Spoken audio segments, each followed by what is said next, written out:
하나님의 말씀 누가복음 23장입니다. 32절부터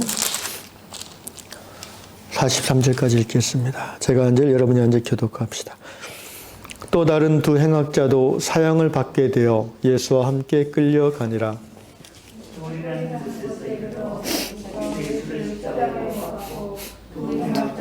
그러니 하나는 우편에 하나는 좌편에 있더라. 이에 예수께서 이르시되 아버지 저들을 사하여 주옵소서. 자기들이 하는 것을 알지 못함이니이다 하시더라. 그들이 그의 옷을 나눠 제비 뽑을세. 백성은 서서 구경하는데 관리들은 비웃어 이르되 저가 남을 구원하였으니 만일 하나님이 택하신 자 그리스도이면 자신도 구원할지어다 하고, 군인들도 희롱하면서 나와 신포도주를 주며 이르되 네가 만일 유대인의 왕이면 네가 너를 구원하라 하더라. 그의 위에 이는 유대인의 왕이라 쓴 패가 있더라. 달린 행악자 중 하나는 비방하여 이르되 내가 그리스도가 아니냐 너와 우리를 구원하라 하되, 하나는 그 사람을 꾸짖어 이르되 내가 동일한 정죄를 받고서도 하나님을 두려워하지 아니하느냐. 우리는 우리가 행한 일에 상당한 보응을 받는 것이니 이에 당연하거니와 이 사람이 행한 것은 옳지 않은 것이 없느니라 하고, 이르되 예수여 당신의 나라 임하실 때에 나를 기억하소서 하니, 예수께서 이르시되 내가 진실로 내게 이르노니 오늘 내가 나와 함께 낙원에 있으리라 하시니라. 아멘. 하나님께서 이 한 주간 십자가 앞에 무릎 꿇은 저와 이 예배에 참여한 모든 분들에게 긍휼을 베풀어 주실 줄로 믿습니다. 시편 46편 5절 말씀에 보니까 새벽에 하나님이 도우시리라 말씀하고 있습니다. 여러분, 새벽에 도운다고 해서 꼭 새벽 시간에만 하나님이 우리의 기도를 들으신다는 의미는 아닐 것입니다. 그러면 왜 새벽에 도우시겠다고 기록했습니까? 갈망을 말하는 거죠. 하나님을 향한 간절함을 의미하는 겁니다. 얼마나 간절하면 그 새벽에 자고 싶을 때 잠 안 자고 하나님 앞에 부르짖느냐는 것입니다. 그 갈망과 그 하나님을 향한 뜨거운 열정을, 그리고 자신의 인생이 하나님의 뜻대로 나아가지 못하는 것에 대한 그 좌절과 힘듦을 하나님 앞에 가지고 나와 부르짖는 것을 의미한다고 봅니다. 이 한 주간 캄캄한 새벽을 깨우고 하나님 앞에 갈망 가지고 나아올 때에 우리 하나님께서 우리의 기도를 들으시며 우리의 마음에 다른 어떤 것이 아니라 하나님의 영으로 채워주실 줄로 믿습니다. 오늘 어제 이어서 십자가상에 예수님께서 죽으시면서 하신 두 번째 말씀을 나누고자 합니다. 가상칠언을 다시 어젯밤에 제가 묵상하면서 이런 마음 하나님이 주셨는데, 예수님은 정말 하나님으로 충만한 사람이었다라는 것입니다. 여러분, 예수님은 사람입니다. 아멘? 예수님은 하나님입니다. 아멘? 아유, 훌륭하십니다. 이게 딱 들으면 논리적으로 모순되는 말이라서 쉽게 아멘이 안 나오는데 여러분은 세뇌가 잘 되어 있습니다. 세뇌가 되어 있는 거죠. 네, 다른 말로 하면 그렇게 믿어지는 거예요. 왜냐하면 논리로는 받아들이기 어려운 거죠. 한 존재 안에 인간과 그 대척점에 있는 신이, 하나님이 소위 그 공제한다는 것이 어떻게 가능하겠습니까마는 단 한 번의 예의가 있으니 바로 그분이 예수 그리스도이십니다. 그러나 그분은 부활하시기 전까지는 온전한 사람, 베레 호모, 참 인간으로 우리와 함께 하셨고, 우리와 똑같은 육신의 연약함 가운데 배고픔을 느꼈고 피곤함을 느꼈습니다. 또 우리와 똑같은 마음의 상처를 받으시는 분이었고요. 또 누군가 자기에게 선대하면은 즐거워하시는 분이었습니다. 우리와 똑같이 아기들을 보면은 이렇게 환하게 웃으시고 안아주시려고 하는 분이었고요. 악하고 불의한 자들을 보면은 화가 나는 분이었습니다. 그 온전한 인간, 우리와 같은 사람 예수가 십자가에 죄 없는 몸으로 달려 죽었습니다.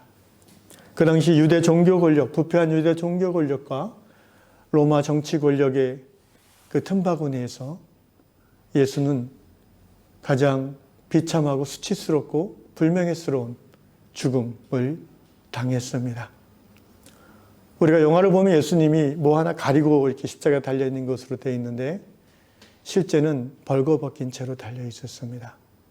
그 모든 치부를 다 드러냈습니다. 왜냐하면 성경에 보니까 예수님의 속옷까지 로마 군인들이 제비 뽑아서 나눠 가졌다고 되어 있기 때문입니다. 속옷을 벗으면 남는 게 뭐가 있겠습니까? 앙상한 뼈만 보이는 몸뚱아리입니다. 예수님은 그렇게 십자가에서 수치스럽게, 적어도 그 시대의 사람들이 보기에, 그리고 오늘 우리가 보기에 수치스럽게, 불명예스럽게 30몇 살의 나이에 처형당했습니다. 여러분, 저와 여러분이 믿는 구세주가 사형수였어요. 아십니까? 저와 여러분이 그렇게 사랑하는 그분이 오늘 우리의 기준으로 보면은 극악한 사형수요, 아주 사상이 불순한 정치범이요, 로마의 질서를 회방하는 무법자요. 적어도 예수님 당시 그 예수의 처형을 바라보는 많은 사람들은 그렇게 생각할 수밖에 없도록 권력이 그렇게 조작했다는 것입니다.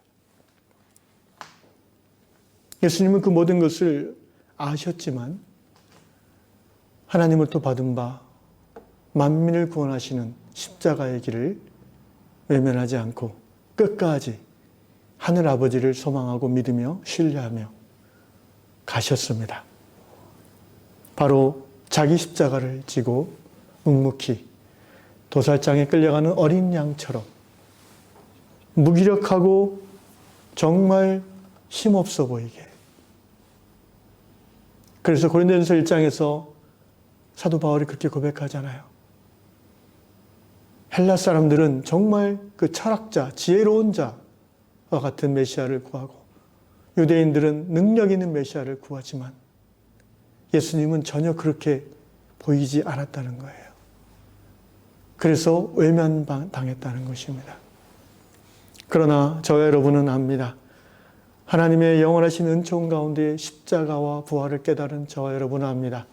바로 그 십자가에 달린 예수가 하나님이시며 모든 만물을 사랑하시는 우리의 주님이심을 우리는 알고 믿습니다.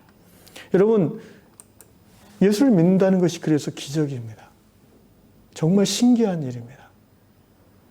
오늘과 같이 우리 21세기 대한민국과 같이 기독교, 교회, 예수 믿는 것에 대한 지성인들의 불신이 팽배한 이때에 예수를 믿는다는 것은 신비함입니다. 오늘 본문에는 그 골고다 언덕에 3개의 십자가가 세워져 있습니다. 땅, 땅, 못 박는 망치 소리가 골고다 언덕을 메아리 쳐서 그 장면을 구경하고 있는 수백 명의 유대인들, 로마 군인들, 제사장들, 그리고 나그네들, 그리고 예수의 그 처참함을 가슴 아파하며 숨죽어 울고 있는 여인들의 귀에 선명하게 메아리칩니다. 예수님은 죽는 순간까지도 정말 하나님으로 충만한 사람이었어요. 저도 그런 사람 되고 싶습니다. 여러분도 그렇게 되고 싶지 않습니까? 하나님의 영으로 충만해져서, 그래서 여러분 고로새서에서 예수 그리스도를 하나님의 형상의 완전체라고 고백하는 거예요. 우리가 보고 듣고 경험하고 느낄 수 있는 하나님의 최고치가 예수님인 거예요. 다른 어떤 곳에서 하나님을 찾아도 우리는 희미한 것밖에 못 찾아요. 아름다운 바다 일출을 봤을 때 우리가 뭔가 거룩함과 신성함을 느끼죠? 하나님의 한 작은 부분이에요. 저녁에 지는 해를 보면서 또 맑은 하늘을 보면서 들에 핀 꽃을 보면서 빵긋빵긋 웃는 우리 아기를 보면서 우리는 하나님의 한 작은 부분들을 느끼고 깨달아요. 그러나 진정 하나님의 깊은 온전한 하나님의 전체적인 부분을 우리가 그 속성을 파악하기 위해서는 오직 예수를 봐야 됩니다. 예수 안에 하나님이 충만하세요. 그래서 그분이 십자가에서 이 말씀하셨던 7마디의 기도와 말이 이렇게 생각하시면 이해가 갑니다.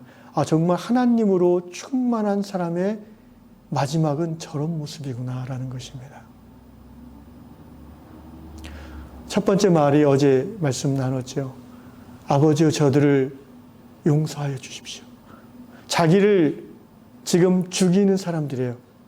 자기가 죄를 졌거나 그런 보응을 받을 만한 나쁜 짓을 했으면 사람이 좀 그렇잖아요. 근데 전혀 자기는 아무런 잘못이 없는데 자기를 모함하고 유대의 관원들이 모함했죠. 로마의 세금을 바치지 않도록 선동하는 자다. 유대인들을 사주해서 로마의 반란을 일으키려는 자다. 전혀 예수님하고 상관없는 그런 모함들이에요. 그러면 예수님의 죄명이 뭡니까? 그 라틴어, 헬라어, 히브리어로 써 있다고 성경에는 나와 있는데 보통 라틴어로 INRI, 인리 이렇게 왜 우리 그 강대상에 이렇게 옛날에 보면 덮어놓은 가운에 보면은 이렇게 PX 해가지고 예수 그리스도 그 다음에 INRI 이렇게 영어로 써 있는데 그게 라틴어 이니셜이에요. I는 예수스, N은 나사렛, R은 룰러란 말이에요. 라틴어로 통치자 왕. 그 다음에 또 마지막 I는 유대야, 주데아, 유대 나라 말하죠. 예수, 나사렛 예수, 유대인의 왕이라는 뜻입니다. 그게 예수님의 죄패에 딱 걸려 있는 거예요. 예수님 스스로 왕이 되려고 오히려 안 하셨잖아요. 예수님을 왕으로 추앙하려고 한 사람들을 피해서 도망가신 분이 예수님인데 그렇게 모함을 당하신 거죠. 어쨌든 예수님은 그렇게 억울하게 모함을 당해 십자가 달려 죽으셨지만 놀랍게도 죽는 순간 첫 번째 한 기도가 저들을 용서해 달라는 기도였습니다. 하나님으로 충만한 사람, 하나님의 성령으로 충만해지면요, 우리도 그렇게 될 수 있습니다. 나에게 해코지하고 나에게 모욕을 준 그 사람이 불쌍해 보일 수 있어요. 하나님의 영으로 충만하면 그렇게 됩니다. 예수님이 바로 그 모범을 보여주셨습니다. 두 번째, 오늘 예수님이 하신 말씀은 좌우편에 있는 강도 중에 우편에 같이 매달린 강도에게 하신 말씀이라고 합니다. 여러분, 이 십자가 처형은요, 여기 성경에 지금 강도, 흉악자 이렇게 나와 있는데 학자들에 의하면은 우리가 생각하는 그런 흉악범을 생각하는 것은 별로 맞지 않을 것 같아요. 살인범, 강간범, 사기꾼, 조직폭력배 이런 게 아니에요. 왜냐하면 십자가 처형은 너무 극악한 처형이기 때문에 그 당시 로마 제국이 제국의 질서를 반대하거나 회방하는 소위 반란, 폭동 이런 사람들에게만, 그것도 로마 시민권 가진 사람한테는 해당되지 않아요. 십자가 처형은. 그 외에 그 식민지의 그 백성들 중에 또 하층민들에게 주로 이런 형벌을 허락했어요. 그러니까 적어도 예수와 함께 십자가에 달린 그 두 사람은요, 유대인들이고 그리고 어떤 우리가 생각하는 그런 무례한 사람들이라고 보기는 어려워요. 사상적 의지가 있는 사람들을. 예를 들면 일제시대 우리나라 식민지 받을 때에 안중근 의사, 여러분 기억하세요? 우리가 안중근 의사가 십자가에 달렸다고 생각해 보세요. 느낌이 확 다르지 않아요, 여러분? 그냥 강도라고 했을 때하고 의사라고 했을 때하고는 다르잖아요. 그렇게 우리가 이해하는 것이 더 합리적입니다. 그러나 분명한 것은요, 안중근 의사도 죄송한 말이지만 죄인이죠. 그리고 실제 흉악한 강도짓을 한 사람도 죄인입니다. 우리는 다 하나님이 필요한 사람들입니다. 예수님, 저는 이 말씀 묵상하면서 좀 제 안에 이렇게 기쁨이 있었습니다. 왜냐하면 즉 육체적으로 굉장히 통증 강도 6, 7에 해당되는 그 아픔을 한 6시간 참고 이제 마지막 하나님 앞에 갈 그 기다리는 시간인데요. 아마 이때 예수님에게 허락된 유일한 위로가 바로 이 우편 강도였다고 생각이 들어요. 왜 위로가 됐냐고 하면은 한 영혼이 구원받았잖아요. 아멘. 좌편 강도는 똑같은 상황 속에서도 오늘 본문 말씀처럼 39절 달랭 행악자 중 하나는 비방하여 이르되 내가 그리스도가 아니냐 너와 우리를 구원하라. 예수를 계속해서 비난하고 자기가 이렇게 억울하게 죽게 된 것에 대한 울분과 분노를 머금고, 여러분 사람이 죽는 순간까지도 이를 악물고 분노하고 막 그 억울해하고, 이게 얼마나 불행한 일입니까? 그렇지 않습니까?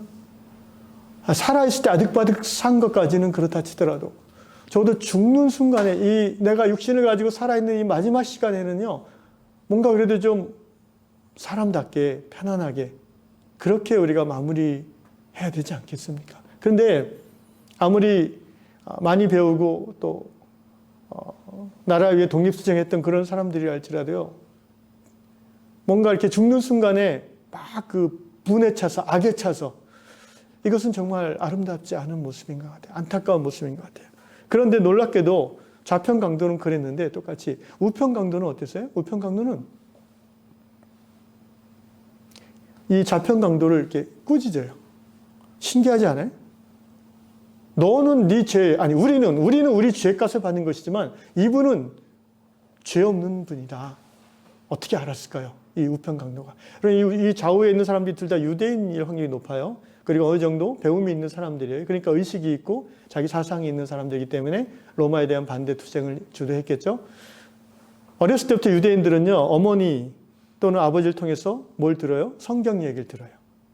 그죠? 창세기부터 모세율법. 그래서 성경에 보면 여러분 메시아 그리스도에 대한 예언이 많이 나와요. 특별히 시편 22편 같은 데 보면 무슨 말이 나오냐면은 소위 다윗이 지은 메시아 예언시인데요. 거기에 보면 그 메시아로 오신 그분이 죽을 때에 그의 속옷을 군인들이 제비 뽑을 것이다 라는 예언이 나와요. 놀랍지 않아요? 몸서리쳐지지 않아요? 1000년 전에 그것을 예언했어요. 그래서 성경의 하나님 말씀인 거예요. 그런데 아마도 이 우편 강도는요, 그 시편의 메시아 예언을 알고 있었던 사람 같아요. 그런데 자기가 지금 좀 보니까 예수에 대해서도 소문을 많이 들었겠죠. 직접 말씀을 들었는지 모르겠지만. 근데 자기가 봤을 때 예수는 자기와 같은 그런 반역의 일을 하지 한 사람이 아닌 걸 알 거 아니에요. 그 업종에 있으면 다 같이 알잖아요. 그런데 지금 보니까 예수의 속옷을 로마 군인들이 제비 뽑고 있는 거예요. 그걸 보는 순간 이 우편 강도의 마음속에 이분이 메시아구나라는 깨달음이 왔다고 저는 생각이 듭니다. 할렐루야. 성령께서 그렇게 깨닫게 하신 거죠. 그러면서 이 우편 강도의 마음속에 내가 이제 죽는데 내 죽음 이후에 나의 존재는 어떻게 될까에 대한 의문과 두려움이 생기면서 예수를 향하는 마음이 일어나는 거예요. 그래서 예수님에게 이렇게 이제 처음 본 사이에, 그것도 이제 죽기 몇 시간 전에 십자가에서 매달리면서 수치스럽게 만나는 사이예요. 그런데 이 우편 강도가 용기 있게 요청한 거예요. Jesus, remember me. 예수여 나를 기억해 주십시오. When you come into your kingdom. 당신의 나라에 당신이 임하실 때 나를 기억해 주십시오. 기억해 주십시오. 이 우편 강도는 예수를 그리스도 메시아 왕으로 고백합니다.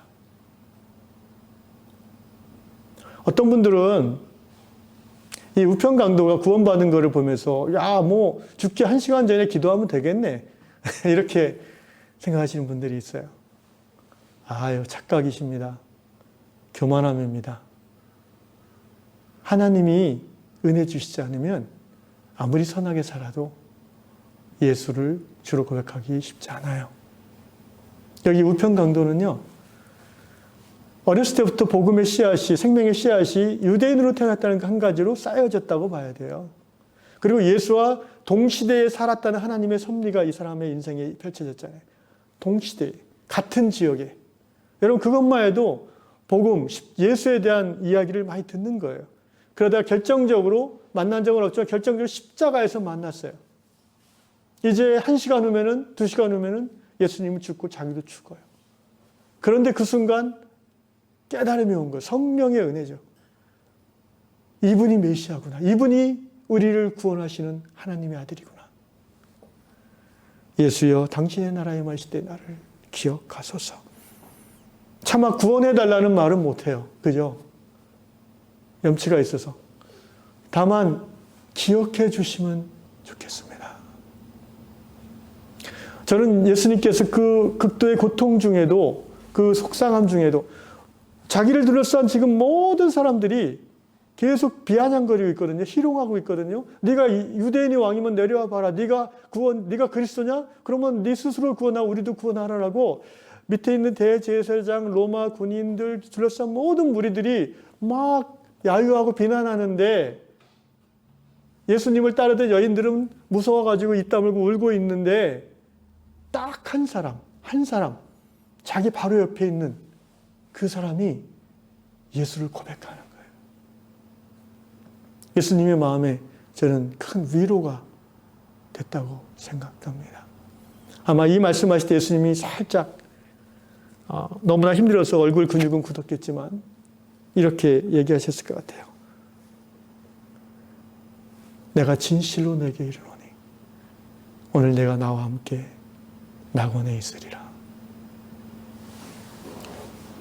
오늘 이 시간 하나님께서 저 여러분에게 이렇게 말씀하심을 믿음으로 받아들이시길 바랍니다. 지금까지 우리의 살았던 삶이 지옥 같은 부분이 있고 고통스럽고 도무지 내 힘으로 해결할 수 없고 하늘 바라보며 원망했던 삶이었다면 오늘 이 아침에 주신 하나님의 말씀을 믿음으로 취하시기 바랍니다. 오늘 내가 나와 함께 낙원에 있으리라. 낙원이 어디입니까? 파라다이스입니까? 뭔가 실컷 먹고 즐기고 놀고 구경하고 그런 곳이 낙원입니까? 여러분 그렇게 성경이 말하는 낙원, 천국을 좀 비하하면 안 됩니다. 그거는 이제 세상 사람들이 바라는 파라다이스 개념이고요. 우리가 생각하는 낙원, 천국, 하나님 나라의 본질이 뭔지 아시잖아요. 하나님과 함께 하는 거예요. 할렐루야. 하나님이 나와 함께 하시는 거예요. 완전하시고 공의로우시고 사랑으로 충만하신 그분이 나와 함께 하는 거예요. 그게 천국이에요. 그게 하나님 나라예요.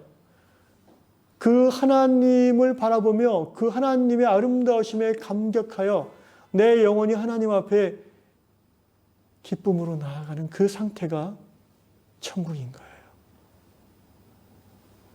그 하나님이 나와 함께 하심이 느껴지고 고백되어지고 믿어진다면 우리가 이 세상 살아가면서 이기지 못할 시련은 없는 줄로 믿습니다.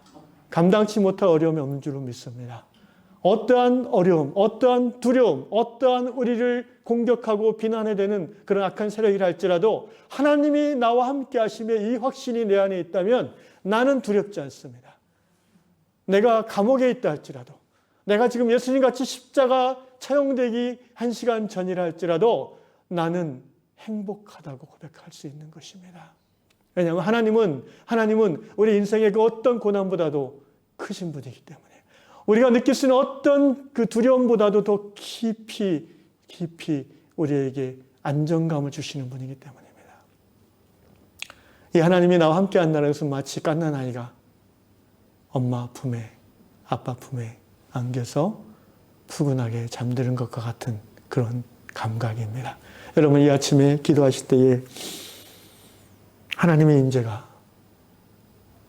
여러분의 심령과 여러분의 마음에 가까이 임하고 느껴지기를 주의 이름으로 축원합니다.